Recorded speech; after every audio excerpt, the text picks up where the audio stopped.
With the 2019 NHL playoffs in full swing, we're now in the conference finals mode. The Bruins have already moved on in the Eastern Conference. We're waiting to see who moves on in the West between the St. Louis Blues and the San Jose Sharks.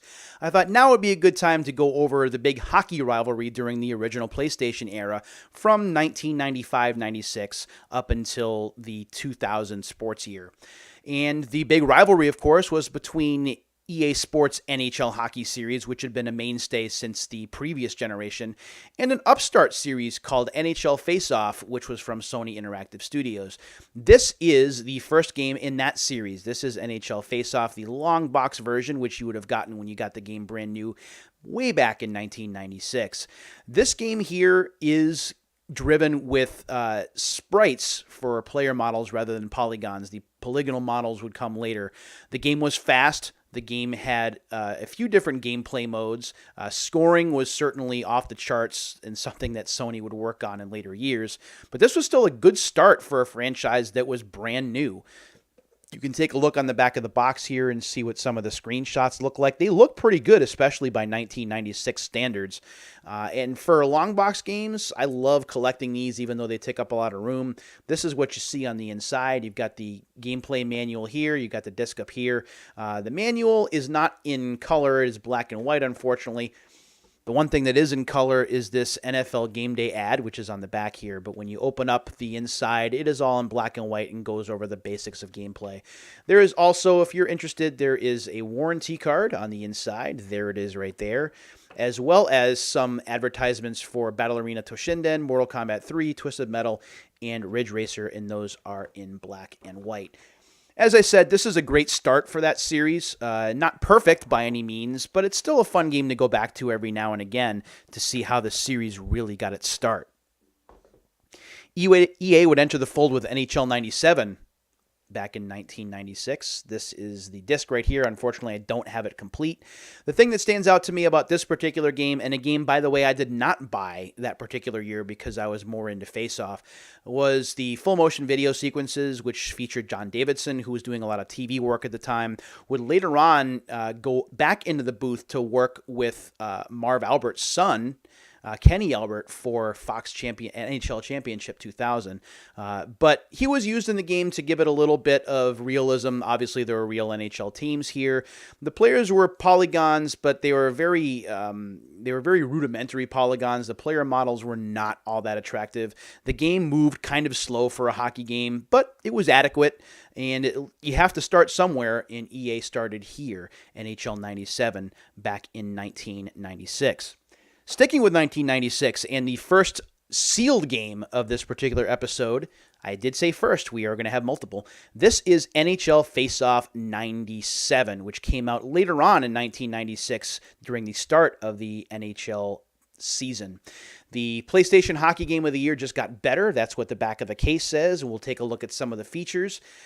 Practice, exhibition, season, all-star game, playoffs, and the Stanley Cup are all here. You can trade players, release them, sign free agents, or create your own player, which, we take that for granted now, but back then, it was certainly important to have those team management options. Real NHL action, including hip checks, drop passes, fake shots, give and goes, backwards skating, butterfly saves, stack pads, and cover the puck. New strategy control, so if you're a strategic kind of player and you know the ins and outs of hockey strategy, things like power plays, defensive trapping, forechecking, dumping and chasing, so on and so forth are here. All 26 NHL arenas are also here, as well as comprehensive statistics and realistic player performance. This was the first game from Killer Games, so the series was handed off to another development studio where it would stay for the next couple of years. 1 to 8 players could play this as long as you had a multi-tap, and you had to have at least one block of memory on your memory card. The more memory on the memory card, the better, of course, to be able to save statistics and such. This is a brand new copy, as you can see up there. We're going to go ahead and we're going to open this up, and we'll take a look and see what the disc looks like on the inside. Of course, I don't have my scissors with me. There we go. But I can go ahead and open this anyway. This has been sitting in my to open pile for a while. I've been meaning to do this, and I'm glad that I'm getting a chance to do it now, because the copy of Face-Off 97 that I have in my library right now is a greatest hits copy, so it's nice to have a black label copy here. So when we open up the inside of the case, we see a blue NHL Face-Off 97 disc instead of the red that we saw in the first game. So you can see that right there. There is also on the inside something that says way cool freebies, exclusives, and lots of stuff that rocks, which is right here. I'm assuming this is for the PlayStation Underground, and it most certainly is. That's the mail-in card right there. You Are Not Ready. One of my favorite video game promotions is something that Sony had done. So you fill out this card, and you're in the PlayStation Underground. And yeah, you don't have to put a stamp on this, by the way, which is kind of cool. So that's on the inside. And then, of course, you have the actual game instructions. I don't think there's going to be much here that's going to surprise anyone. Let's take a look here just to see. It is in black and white. You do have things like the one-timer, slap shot, fake shot, redirections. All the things in real hockey are here in NHL Face-Off 97. This still used sprite-based characters, however, so it was one area where they kind of fell behind EA just a little bit. However, the game was faster than EA's game, and I still think that of the two games for the 1997 sports year, this was the better of the two. Then came the 1998 sports year, and well, I've talked about NHL 98 before. I've opened this. This is the copy that I opened for Unsealed in an earlier episode. This is one of my favorite, if not my favorite, hockey game of all time. This game is fast. This game has awesome presentation. This game has a ton of gameplay modes, a lot of replayability. And, of course, hockey players back in that particular season were just fantastic. This was when the Red Wings and the Avalanche were at each other's throats. They had awesome players on both sides. I was a big Avalanche guy. What can I say? I know that Detroit was a great team too, but there's a lot of cool stuff in this game. I talked about it at length in a previous episode. You can check it out in the Unsealed playlist for more. To counter that, we have NHL Face-Off 98, which is this guy right here. And yes, that does say 99 cents up in the corner. I did get this used. I don't really play this one too much. Like NHL 98, this also has polygon graphics in it. We also have icon passing is here. Incredible realism it promises, including the new Carolina Hurricanes and Vancouver Canucks uniforms. 600 NHL players, full player league and team stat tracking. Killer Game comes back to do this one. You do need more memory card space if you're interested in saving your season progress. Again, this game was okay, but this was the year where EA really bounced ahead. After Face-Off was ahead the first 2 years, this was the year that EA really sprang ahead. Then we go to the 1999 sports year, and we have these two games are both sealed. We will start with NHL Face-Off 99, actually, which is this guy right here. And this has a new TV-style presentation with New Jersey Devils famous broadcaster Mike Emmerich. So Doc Emmerich is here. This marks his video game debut, along with Darren Pang. Unbelievable camera angles. I don't know about that, but the camera angles are pretty good with zoom-ins and cutaways. There's also very fast gameplay here, but this plays a bit differently than the NHL games do, so it takes a little bit of getting used to get used to the controls and such. You have to play a few games in order to really get the grasp of it. But this game feels a little too loose. It feels a little too fast, even when messing with the settings, to really measure up to what EA had done with NHL 98 the past year. There is some hockey strategy here, as there is in NHL 99, which we'll get to in a minute. There's realism promised here as well, and Killer Game again has come back to work on this. So this is what we see on the front. This is what the back looks like. We do have the NHL Face-Off 99 sticker at the top. We're going to go ahead and we're going to open this guy up, and we will see what is on the inside. And then we will get to the other game, NHL 99, here in just a minute. Come on now. This is what I get when I don't come prepared for a particular episode. There we go. So let's go ahead and open this up. Yeah, I'm making a big dent in the stack of sealed games in this particular episode, but I've been sitting on these for a while, and I'm just in the mood to open up some hockey games. Here we go. The coolest game on earth. I always liked that particular tagline for NHL advertising. By this year, I was definitely invested in hockey games for sure. After being blown away by NHL 98, I was in for the long haul with not only EA's games, but also Sony's as well. All right, when we open this up, and we will open this up here, we do have the black and white disc on the inside here, as well as a little mini catalog filled with 989 Sports, which Sony Interactive Studios had changed to at that particular time. And you can see in here games like MLB 99, Game Day 99, Game Breaker 99, Shootout 99. Also an ad here for NHL Extreme, which is awful, and more.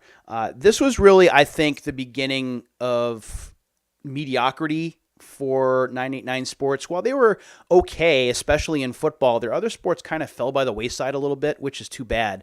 The games are certainly playable, and they weren't terrible, but they weren't meeting the level of quality that EA had risen to, and we'll talk about that more when we get to NHL 99. We'll also take a look at the instruction manual really quick, just so you can see what there is. There's not much here. It is going to be black and white. There is a 989 warranty card here. I always like to show those in these videos. But there's information here about how to play the game, about the different kinds of transactions there are. There are 989 Sports tips. And one of the things that 989 Sports wanted to hang their hat on was using professionals to develop the gameplay strategy, and also having professional broadcasters do the voiceover work. And it worked pretty well, I think. Emmerich and Pang, I thought, did okay in their announcer roles, and they would later reprise those roles in the Gretzky NHL series for the PS2, something I'd like to visit in later episodes. But the gameplay on the ice, which is the thing that matters, just really wasn't up to snuff, at least not in my opinion. So that is a look at NHL Face-Off 99. So what did EA have in store for that same sports year, especially coming off a big hit like NHL 98? Well, we have Eric Lindros on the cover of NHL 99. This game has the Walmart sticker for $30 on there. I'm almost sad to be opening this up. Ice Cold Intimidation is what we see on the back of the case here. Some big screenshots, as well as features like motion capture animations, a new beginner level for picking up and playing. And if you've played any kind of hockey game, you do not want to play beginner because it's too easy. Mark Crawford coaching strategies, new AI, updated rosters, including the Predators expansion draft. Man, that was a long time ago. 6 game modes, including new coaching drills and complete 97-98 season stats. The thing about this game, and let's open it up first before I talk about NHL 99 in more detail. Let's see if I can do this kind of on camera. Oh, what happened here? Maybe we'll do it this way. There we go. Oh, boy.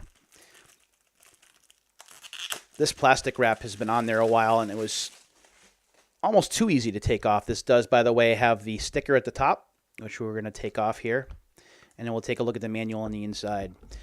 In my opinion, and again, this is just one sports game fan's opinion, it certainly is not gospel.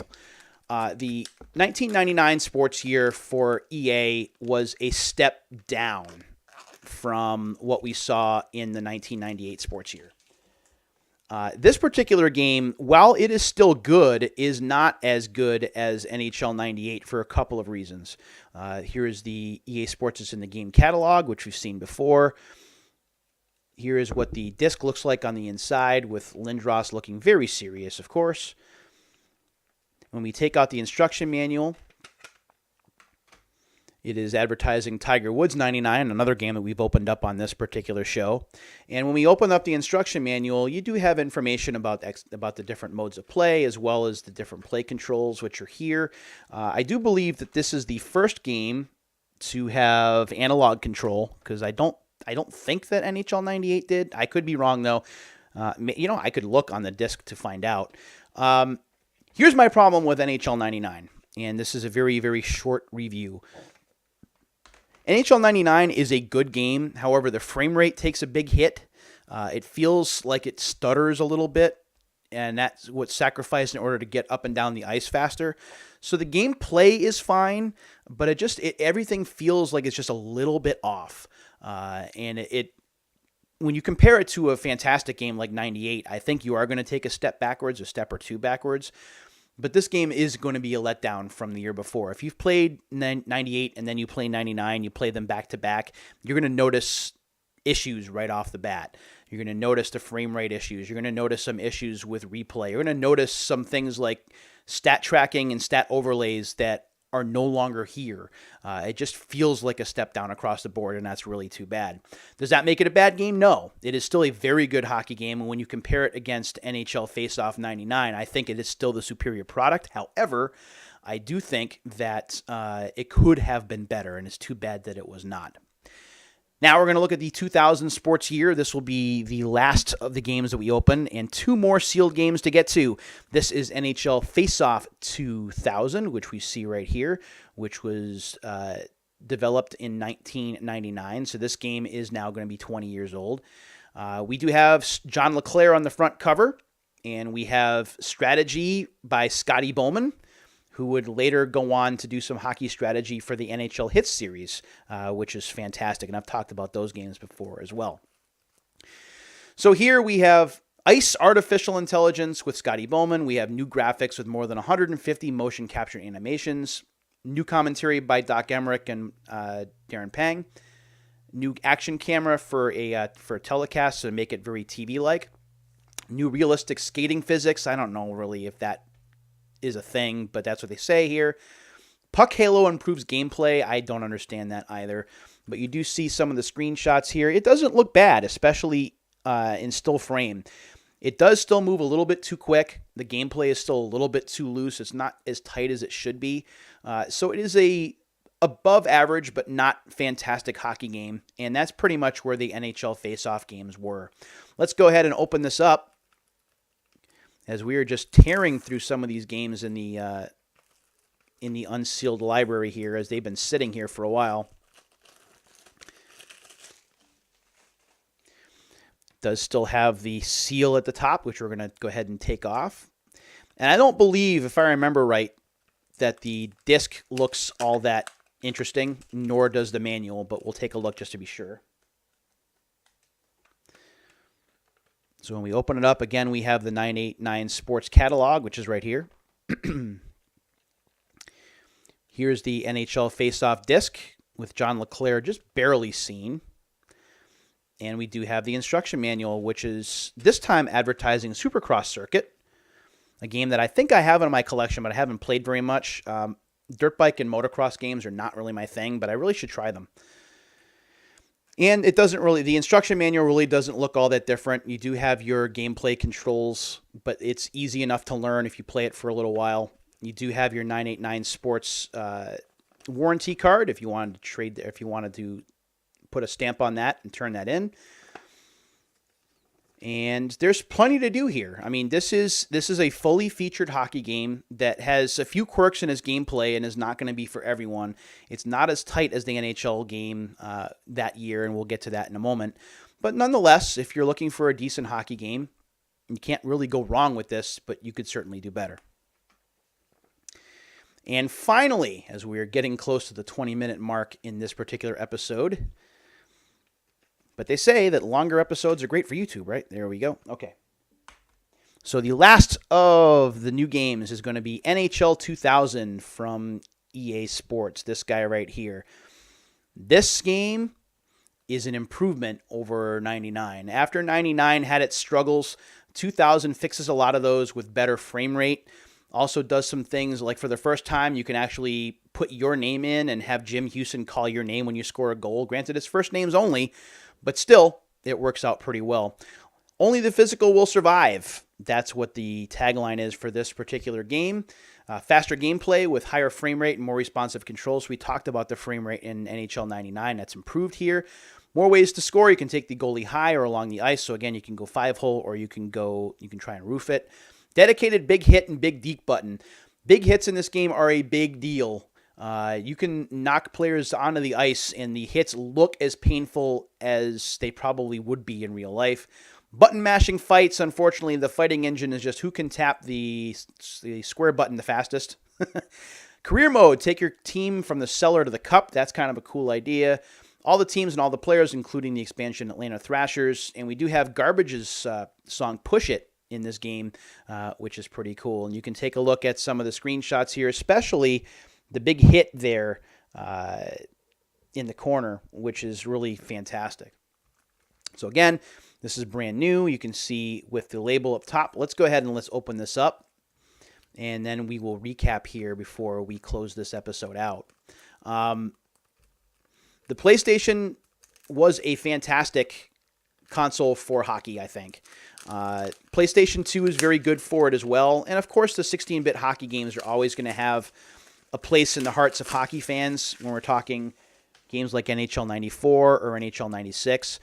But the PlayStation did hockey very well. It was nice to see EA pick itself up off the ice after getting smacked down early and come back and deliver some generally good hockey games. 97 and 99 were a bit of an anomaly, but 98 and 2000, more so 98, but 2000 was also a fantastic game.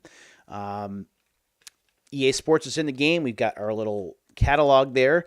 We have an advertisement on the inside of the instruction manual for NBA Live 2000. Unfortunately, I haven't done a lot of the basketball games for the original PlayStation because those tend to be kind of expensive, and I don't know why.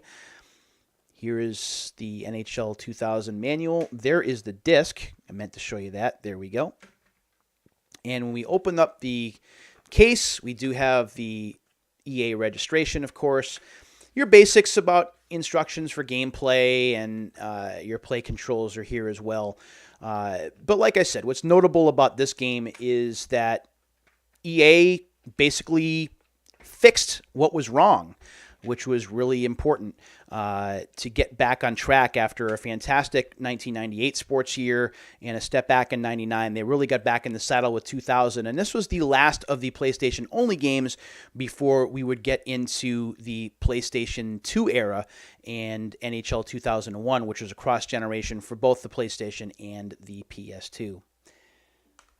Whew, so that's a lot of hockey games. Hockey has become one of my favorite video game sports, probably my favorite of the video game sports if you're asking me. But I hope it's one of your favorite as well, because we opened a lot of these. If you've played any of them, I'd love to hear about your experiences with them. And until the next episode, my friends, take care of yourselves and each other.